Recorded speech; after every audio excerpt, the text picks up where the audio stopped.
귀한 찬양 감사합니다. 은혜의 단비가 우리 심령에도 내려져서 우리 안에 새 생명이 시작되어지는 이 귀한 성령 강림 절기가 되어지기를 바랍니다. 우리 귀한 제가 오늘 설교할 내용을 오늘 성가대에서 찬양을 다 해주셨기 때문에 제가 내려가도 될 것 같은데 오늘 귀한 찬양 감사합니다. 여러분 성가대 자리가 부족해질 정도로 참여를 더 하면 좋겠습니다. 성가대만 아멘 하시네요.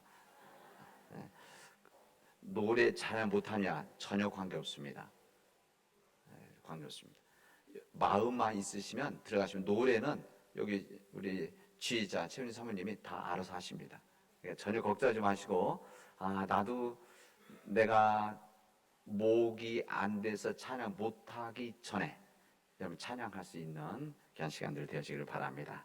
우리 옆에 있는 분 한 번만 다시 인사해주세요. 참 잘 오셨습니다. 우리 함께 합시다.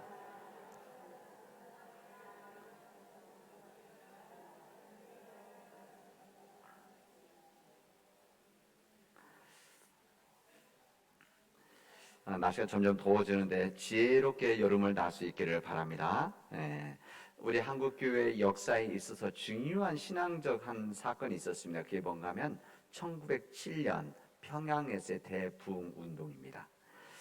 보통 우리는 평양 대부흥운동 이렇게 말을 하는데 그때 이때 이 일을 시작했을 때 이런 놀라운 일이 시작되어질 줄을 몰랐습니다. 1907년 1월 달에 정확히 1월 14일이라고 기록되어 있는데 이때 평양 장대현 교회라고 있는데 이 장대현 교회를 중심으로 해서 주변에 있던 교인들이 함께 모여서 그때 한 1000명에서 1500명 사이 정도 된다 이렇게 이야기를 합니다. 그때 모여서 사경회, 옛날에 부흥의 사경이라고 그랬죠. 그래서 하나님의 말씀을 듣는 그런 집회가 있었습니다. 예전에는 요즘은 부흥회도 짧아져서 하지도 않고 하더라도 3일 정도 하고 낮 시간만 하고 저녁 시간만 하고 그러는데 예전 여기 계시던 우리 어른 권사님들은 아실 겁니다. 옛날에 부흥회하면 일주일 내내 했죠. 아침에도 새벽에도 하고 아침에도 하고 저녁에도 하고 그렇습니다. 또 밥을 먹으면서 이렇게 했었는데 이때 이 평양에서 1907년 그러니까 우리 교회 1905년도에 시작했으니까 얼마 오래됐는지 알겠죠? 그때 다 모여서 말씀을 들었습니다. 그때 한국계 최초 목사 안수를 받았던 길선주 목사님, 그때는 장로였었습니다. 하여튼 길선주 장로, 이 장로님께서 이 말씀 집회 중에 시간을 달라서 앞으로 나왔습니다. 사람들이 무슨 일인가 했는데 나오셔서 이내 흐느끼기 시작을 했습니다. 그리고 이런 이야기를 했습니다. 생각지 못한 이야기를 했습니다. 나는 아간과 같은 사람입니다. 이 구약에서 이 출애굽을 하고 이런 싸움하는 과정에서 하나님께서 이 전쟁 전리품들을 절대 가져가지 마라, 다 버려야 된다, 다 태워버리라 했는데 이게 욕심이 생겨서 가져다가 자기 텐트에다 숨겨놨었던 아간입니다. 나는 아간과 같은 사람입니다. 사람들이 깜짝 놀랐습니다. 그랬더니 이제 얘기를 하는 거예요. 1년 전에 자기 임종을 앞둔 친구가 나를 불러서 자기 가족들이 이 일을 감당할 수 없기 때문에 자기 재산을 정리해 달라고 하는, 관리해 달라고 하는 그런 이야기를 들었다고 합니다. 그래서 이 길선주 장로님이 그 일을 감당했답니다. 근데 일을 감당하는 과정에서 돈에 욕심이 좀 생겼습니다. 그래서 사적으로 돈을 좀 갖다가 쓴 겁니다. 근데 이 하나님 말씀 듣다가 이게 마음에 찔린 거예요. 그래서 그는 가만히 있을 수가 없었습니다. 그래서 앞에 나왔고 고백을 한 겁니다. 나선입니다. 내가 하나님의 일을 방해를 했습니다. 하나님의 역사를 방해했습니다. 내일 아침에 그 돈을 제 친구 부인에게 돌려드리도록 하겠습니다. 깜짝 놀랐습니다. 이것을 고백했다는 것도 깜짝 놀라기도 했지만 이런 고백을 할 수가 있을까? 근데 하나님의 말씀을 들었던 이 선교사님들, 그때는 선교사님들 말씀을 들었던 이 길선주라고 하는 하나님의 종이 자신의 죄를 고백하고 참회하고 회개에 이제 고백을 했던 겁니다. 이 사경회가 끝날 무렵에 진행자가 자신이 저 고백할 사람이 있는지 물어보았을 때 한 500명이 손을 들었다 이렇게 나옵니다. 그리고 그때부터 고백하기 시작을 하게 되어진 겁니다. 그날 밤 새도록 한 거죠. 나와서. 그때 여기에 있었던 이기람 선교사, 이제 뭐 지금 영어 이름을 한국 이름 바꾸고 이기람 선교사님이 그런 이렇게 선교 기록에 이렇게 남겼습니다. 기도 후 누군가 자신의 죄를 고백했습니다. 우리는 하나님의 성령이 우리들 모두에게 임했음을 느낄 수 있었습니다. 죄를 고백하기에 차례를 기다린 사람들이 줄을 이었으며 그들 모두 죄를 고백한 뒤 바닥에 꿇어 엎드려 울부짖었습니다. 곳곳에서 나를 도와주시옵소서, 나를 용서해 주십시오, 이런 외침이 있었습니다. 강씨로 알려진, 미국 사람들이니까 미스터 강이라는 말이죠. 이 강씨로 알려진 한 교인은 오랫동안 저기를 품어왔던 김 씨에게, 하나 다른 교우겠죠, 자신의 잘못을 고백했는데 그렇게 교만하고 덩치 큰 사람이 자신의 잘못을 고백하다가 쓰러지고 통곡하는 모습은 하나님의 강한 역사를 설명해주는 모습이었었습니다. 이렇게 선교 보고서에 기록이 되어져 있습니다. 놀라운 역사의 신앙의 사건이 있었습니다. 이게 1907년 우리 조선 땅에 있었던 믿음의 역사였었습니다. 그런데 이런 믿음의 똑같은 역사가 베드로가 예루살렘에서 오순절날 설교했을 때 이런 일들이 그곳에서 이루어졌습니다.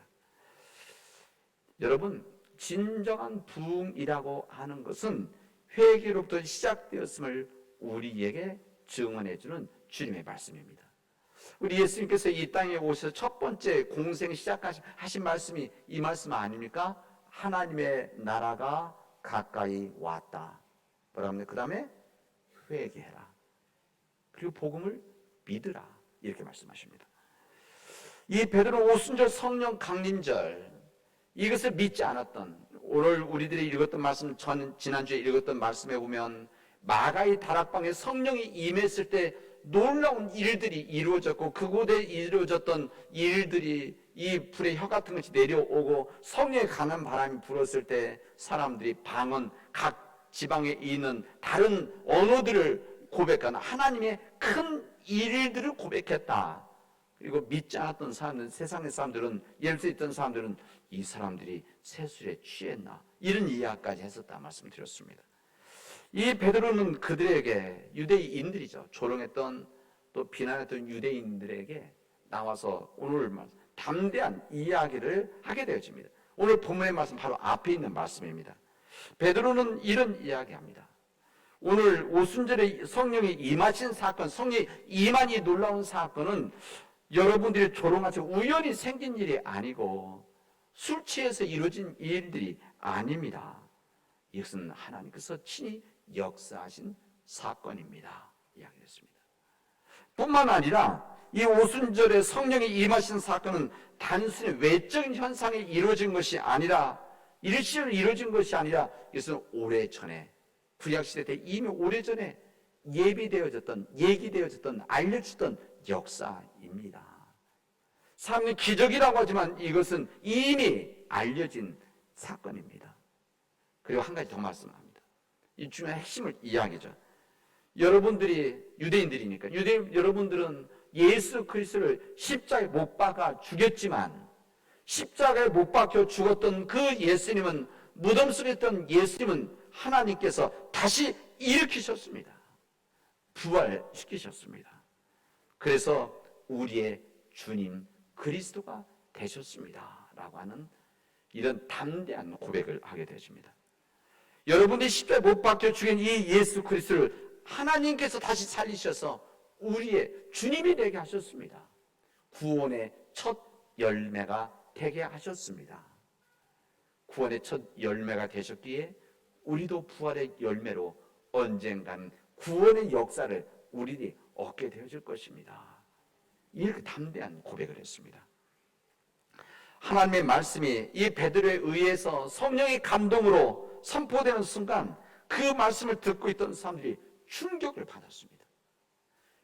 그냥 소식에 대한 충격이 아니라 심적인 충격인 것이죠.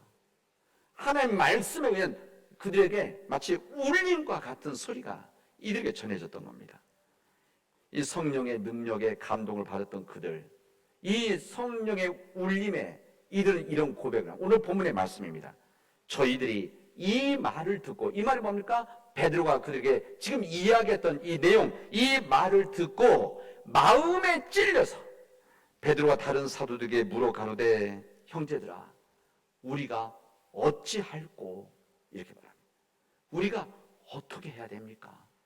내 마음에 이 주의 말씀에 찔려서 내 마음에 어찌할 수 없는데 내가 어떻게 해야 됩니까?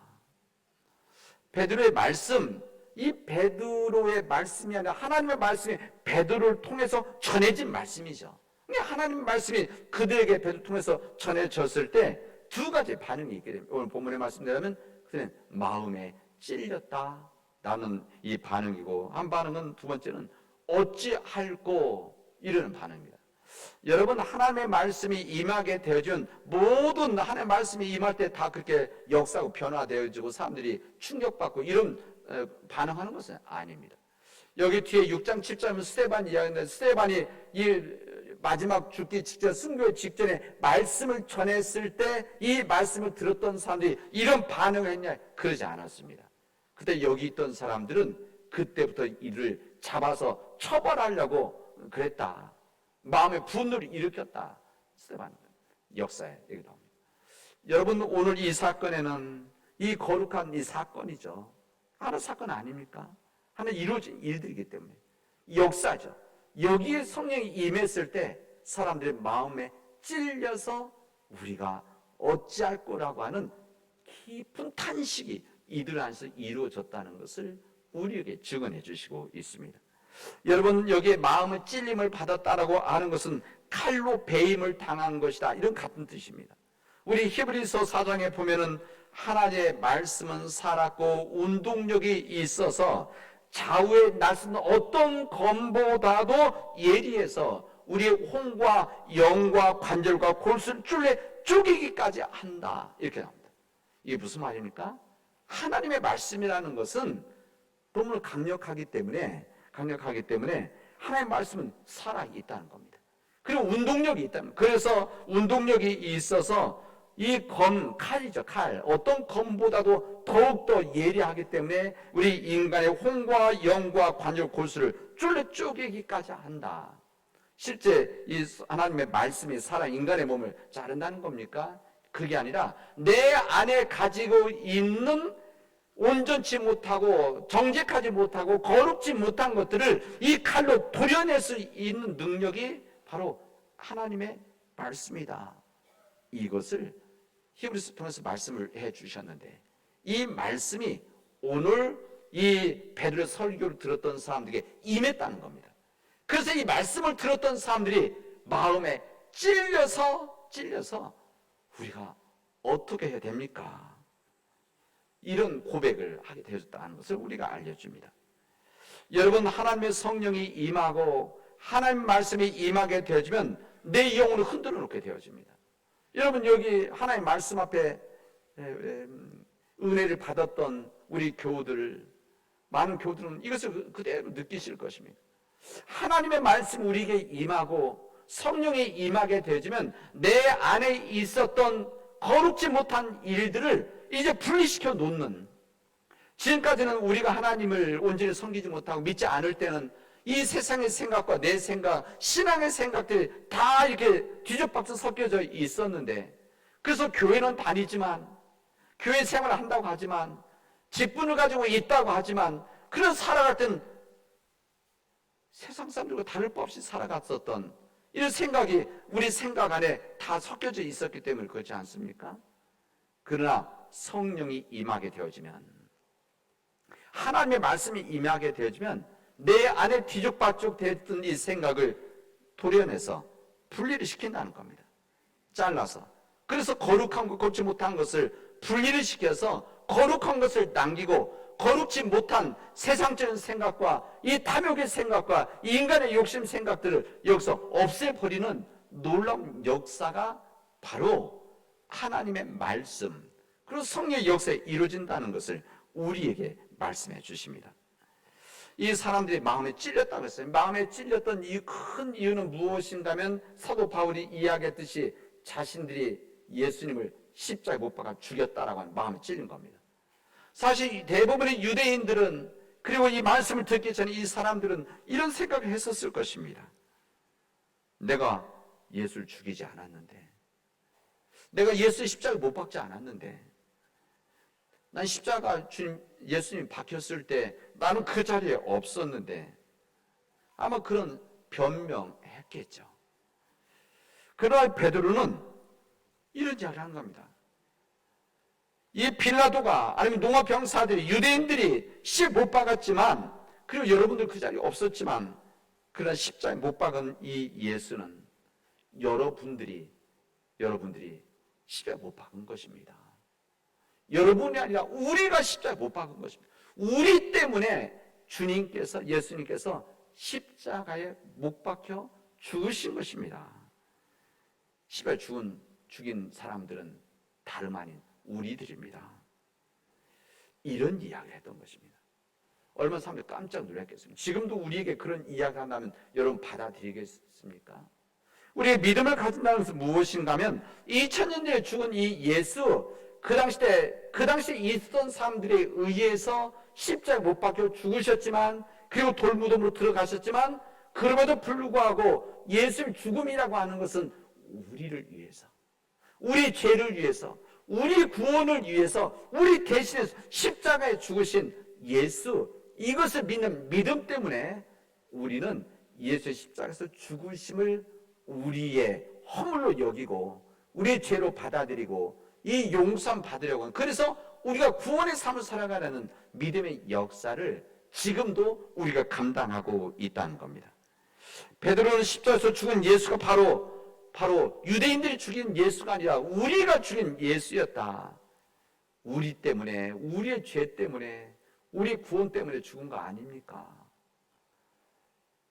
이 메시지를 전했을 때 이 말을 들었던 사람들은 우리가 어찌할꼬, 우리가 어떻게 해야 됩니까? 이런 이야기를 했다는 겁니다. 사랑하는 우리 믿음의 교회 여러분, 우리 믿음의 생활 가운데서 때때로, 아니 자주 내가 어찌 해야 됩니까? 내가 어떻게 살아야 됩니까? 하나님 앞에 서야 됩니다. 하나님과 나와의 1대1 하나님 앞에 서서, 하나님, 제가 어떻게 해야 됩니까? 오늘 본문 그대로 한다면 우리가 어찌 해야 하겠습니까? 어찌 할꼬? 내가 주님을 믿는다고 하지만, 교회 생활 한다고 하지만, 내가 직분을 하고 집사로서, 권사로서, 장로로서, 목사로서 살고 있다고 하는데, 정말 내 안에, 내 심령 깊은 곳에 정말 아무것도 없었습니다. 내가 일도, 교회 열심히 봉사도 하고 헌금도 열심히 했는데 정말 내 안에 하나님이 비어 있는 그런 껍데기 신앙생활을 하고 있습니다. 위선인 거죠. 겉과 속이 다른 이 위선적인 내가 어떻게 해야 됩니까? 이런 통해와 자복이 있게 되어질 때 여기 하나님의 놀라운 역사가 이루어진다는 것을 오늘 우리에게 말씀하시고 있습니다. 이때 베드로가 그런 신앙적인 이 탄식과 통해를 아는 이 사람들에게 이렇게 이야기합니다. 너희가 회개하여 각각 예수 그리스도의 이름으로 세례를 받고 죄 사함을 얻으라. 믿음의 해답을 주십니다. 다른 수가 없다. 우리가 어찌할꼬, 우리의 능력과 우리의 의지로, 우리가 무슨 행동으로, 무슨 일로 이것이 이루어질 수 있는 것이 아니라 우리가 회개해야 된다. 회개하고 각각 예수 그리스도의 이름으로 세례를 받는 죄사함이 있게 되어질 때, 그때 우리가 이 세상에서 온전한 삶을 살아갈 수 있는 것이라는 것을 오늘 복음서는 우리에게 알려주십니다. 여러분, 우리 기독교 최대 메시지는 회개입니다. 우리 기독교의 중심은 회개에서 시작이 되어집니다. 예수께서 이 땅에 오셔서 첫 번째 하신 말씀이 하나님의 나라가 가까이 왔다. 회개하고 복음을 믿으라, 이 말씀 아닙니까? 여러분, 우리에게 주어지는 모든 일들이 있을 때 우리는 무엇부터 시작하느냐? 회개부터 시작하는 겁니다. 우리가 뜻한 일들이 있을 때, 내가 가지고 있는 믿음의 비전들을 펼치려고 할 때, 내 가정을 통해서, 우리 교회를 통해서, 내 사업을 통해서, 직장을 통해서 무슨 일을 하려고 할 때 첫 번째 시작해야 될 것은 하나님 앞에 정결하게 서는 일들입니다. 이게 바로 회개입니다. 회개 없는 구원은 없는 겁니다. 회개 없는 성령 임재는 없는 겁니다. 여기 성령 임재 역사가 이루어졌던 것은 그들 안에 온전 회개의 역사가 있기 때문에 그렇습니다. 여러분, 회개는 고통스럽죠. 때로는 부끄럽기도 합니다. 그러나 회개만큼 축복이 있을 수가 없습니다. 회개가 축복이다. 죄 짓는 잘못보다도 회개하지 않는 잘못이 더 크다는 것을 곳곳에서 우리에게 설명해 줍니다. 여러분, 성령의 권면과 강건함이 있을 때, 인도하심이 있을 때, 내 심령 깊은 곳에 성령이 내 폐부를 찌르는 이런 하나님의 성의 역사로 인해서 우리가 하나님 앞에 회개하고 믿음의 사람으로 설 수 있는, 그래서 구원함을 받는 믿음의 역사가 이루어지길 바랍니다.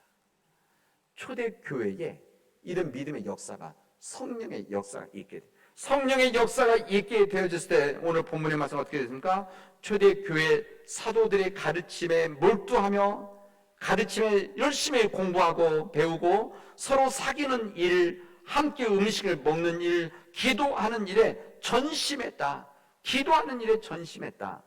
이때 이 교회가, 초대교회가, 다시 말하면 초대교회, 하나님의 역사가 3천이나 더하게 되어지는 놀라운 역사가 이곳에서 이루어졌다는 것을 우리에게 알려줍니다. 그리고 여기 뭐라고 합니까? 여기에 기사와 표적이 있게 되어졌다. 기사, 표적이 뭡니까? 지금 쉽게 말하면 기적입니다. 이곳에 기적이 이루어졌다는 겁니다. 여러분, 저는 교회에 기적이 있어야 된다고 생각합니다. 기사와 표적이 지금도 있어야. 왜? 동일하신 하나님이기 때문에, 동일하신 예수님을 믿고 동일하신 성령님이 우리에게 임하고 있기 때문에 우리 안에 기사와 표적이 있어야 됩니다. 여러분, 세상에서 볼 수 있는 일이 교회에서 있고 교회에서 있는 일이 세상에 있다고 한다면 교회가 무슨 거룩한 능력과 힘이 있겠습니까? 그렇지 않습니다. 세상에 없는 것들이 있어야 되는 겁니다. 여러분, 세상 사람들은 싸우지만 교회에서는 사랑으로 섬겨야 됩니다. 이게 바로 세상이 갖고 있지 않는 일들입니다. 이 사랑이 이루어지면 그게 바로 기사와 표적, 기적 아니겠습니까? 세상 사람들은 합리적으로 주장을 하고 합리적으로 싸우지만, 그러나 우리 믿는 사람들은 사랑하는 마음으로 섬기는 일, 이게 바로 우리 시대의 기사와 표적입니다. 세상 사람은 겉모습을 보고 의심하지만 교회는 사람들에 대한 믿음을 가져야 됩니다. 아무리 부족하고 문제가 있다고 하지만 사람의 믿음을 가지고 자신의 손해를 보더라도 그 사랑을 믿어줄 때 이게 바로 믿음 안에서의 기적이고 표적입니다. 세상 사람은 자기 것을 챙기지만 교회는 자기 것이 아니라 서로의 것을 챙겨주는 이런 역사가 이루어질 때 교회에 기사와 표적, 기적이 일어난다는 거예요. 이것이 바로 기적 아닙니까? 이게 기적이시죠. 우리 기적이라고 한다면 무슨 손이 뚝 부러졌다가 다시 붙는 것 정도, 뭐 죽었다가 살아, 이것을 기적이라고 생각하는데, 여러분, 우리 시대의 진정한 기적이라고 하는 것은 내 가장 가까운 곳에서 세상상 생각하지 못한 일들이 이루어지는 것들이 바로 기적입니다. 이게 바로 기적 공동체 아닙니까? 저는 하나님께서 어제나 오늘이나 또 미래나 2000년 동일하신 하나님이기 때문에 저는 지금 우리 교회 안에도, 우리 시대의 교회 안에도 이런 기사 표적은 일어날 수 있고 일어나고 있고 일어날 것이다, 저는 믿고 있습니다. 여러분, 자신 내에서 다른 사람들 미워했던 그 마음들이 주님의 은혜를 받고 오히려 사람들을 불쌍히 여길 수 있는 마음이 일어나는 것, 이것이 기적 아닙니까? 주님을 찬양하지 않던 사람들이 마음 올려서 찬양할 수 있다고 한다면, 주님께 온전히 헌신하지 못하고 자신의 일에 붙잡혀서 세상의 성공을 위해서 열심히 매달려 있었던 사람들이 주님 앞에 나오고 주님의 일을 하고 주님께 붙잡혀서 성김의 일을 한다면 이것이 바로 기적 아닙니까? 내가 미워하는 사람들, 때로 나에게 손해를 끼치고 나에게 마음 아프게 했던, 상처 주셨던 이 사람들을 오히려 불쌍히 여기기 때문에 그들을 용서해주는 사랑으로 허물 덮어줄 수 있는 마음이 이루어진다고 한다면 이게 바로 기적 아닙니까? 이 모든 일들은 어디서 시작됐냐? 회개에서 시작이 되어진 거다 알려줍니다. 여러분, 이 회개는 우리 교회 공동체 안에서 믿음의 역사 안에서 이루어지는 것은 아닙니다. 이 회개 역사라는 것은 세상에 전해야 되는 우리 기독교인들의 외침이자 우리 기독교인들이 일해야 되는 일들입니다. 이 세상에 욕심을 가지고 탐욕을 가지고 살아가는 사람들에게 회개하라고, 회개 뭔가 돌아서라는 거 아닙니까? 세상을 위해서, 명예를 위해서, 돈을 위해서, 편리함을 위해서, 자신의 성공을 위해서 걸어갔던 그 길을 돌아서라고 외치는 것, 이것은 진정한 회개의 역사들입니다. 여러분, 오늘 환경주일인데 여러분, 우리 시대가 점점 기후가 엄청난 변화가 있습니다. 유엔에서 정한 지구 시간이 있습니다. 이게 무슨 말인가 하면 이 지구 정오 12시에 세상이 종말이다. 그래서 이 시간이 예전에는 15분 남았다가 10분 남았다가 5분 남았다가 이거 3분 남았다가 재작년까지는 100초 남았다가 작년에는 90초. 그래서 영어로는 이 90, 그래서 90 seconds to midnight 이렇게 되어 있습니다. 그러니까 자정까지, 마지막까지 이제 90초밖에 안 남았다. 점점 줄어들고 있다. 이것을 세상에 경고하고 있습니다. 이 경고하는 이유는 마치 우리 몸에 열이 너무 높아졌습니다. 열나니까 어떻게 하는 겁니까? 쉬라는 겁니다. 하던 일 멈추라는 겁니다. 몸살 났다? 그럼 뭡니까? 경고 주는, 우리 하나님께서 우리 몸에 경고를 주는 거죠. 쉬어야 된다. 그렇지 않으면 더 큰 병에 걸린다. 근데 우리 인간은 이것은 내 일이 아니고 내 주머니 나오는 돈이 아니기 때문에 무시하고 삽니다. 그래서 점점 나갑니다. 그래서 이 기후 변화에서 뭐라고 합니까? 기후 변화로 가지 않고 기후 위기다 이렇게 말하고, 요즘 뭐라고 말이냐? 이제 기후 위기라고 하지 않고 기후 재앙이다 이렇게 말합니다. 여러분, 이 세상의 사람들이, 이 모든 사람들이 인간의 교만과 탐욕의 병에 걸려서 이 병에 걸려 있는 사람들이 회개를 해야 됩니다.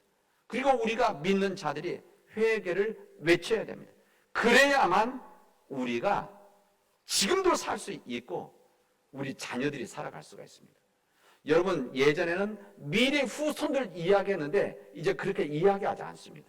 후손이란 얘기는 왜? 지금 당장 우리의 일이고 위협이기 때문에 우리 자녀들까지도 지켜야 된다면 우리가 회개해야 됩니다. 사랑하는 믿음의 교우 여러분, 사도행전에 있었던 이 초대교회에 있었던 이 놀라운 회개 사건이 우리 교회 공동체 안에서 이루어지길 바랍니다. 우리 안에서 이루어지길 바랍니다. 저는 세상 사람들이 우리 믿음의 교우들을 보고 당신 왜 이렇게 기쁘게 살아갑니까? 얼굴이 왜 이렇게 천사가 항상 밝게 지내십니까? 보니까 가진 것도 많지도 않고 성공한 것 같지도 않는데, 부자인 것 같지도 않는데 그럼에도 불구하고 어떻게 기쁘게 살아갑니까? 당신이 믿는 예수를 나도 믿고 싶습니다. 이런 믿음의 고백이 우리 안에 이루어지길 바랍니다. 우리 교회를 보고 우리 지역에 있는 교회들을 보고 믿지 않는 사람들이 이렇게 교회 공동체가 세상을 위해서 정말 소금과 같은 역할을 하는 공동체이네요. 저도 그러면 주님을 믿고 싶습니다.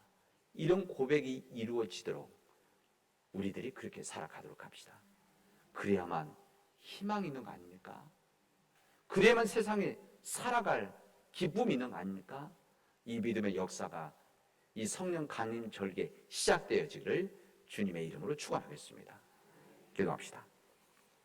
은혜가 풍성하신 하나님 감사합니다. 하나님께서 역사하여 주셔서 하나님 우리가 진정 회개의 삶을 살아가게 하시고 끊임없이 주님 말씀 앞에 서서 성령님이 비춰주신 그 은혜 안에서 우리가 회개의 삶이 믿음의 복된 구원의 삶으로 이어질 수 있도록 하나님 역사하여 주시옵소서. 예수님의 이름으로 기도합니다. 아멘.